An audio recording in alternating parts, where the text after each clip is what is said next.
તો શું મિત્રો તમારી પાસે પણ મગજ છે? તો મારા આ સવાલનો જવાબ આપી દો. ધારો કે તમે હમણાં નવી દુકાન શરૂ કરી છે અને તમે વિચાર્યું કે મારો જે પણ પહેલો ગ્રાહક આવે તેને હું નફા વગર જે પડતર કિંમત વસ્તુની મને મળી છે એટલી જ કિંમતમાં હું તેને વેચીશ. હવે ધારી લો કે કોઈ એક ગ્રાહક આવ્યો, તેણે પાણીની બોટલ માંગી અને તમે એને 20 રૂપિયાની પાણીની બોટલ આપી અને તેણે તમને 100 રૂપિયાની નોટ આપી.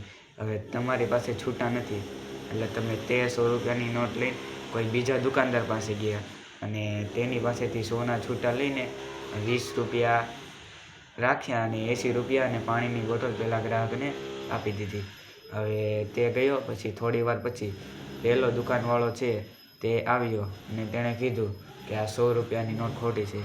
તેમ કરીને તે બાંધીને આ દુકાનદાર પાસેથી 100 રૂપિયા લઈ ગયો. હવે આ દુકાનદારને ટોટલ કેટલા રૂપિયાની નુકસાની ગઈ છે તે કમેન્ટમાં જરૂર જણાવી દેજો.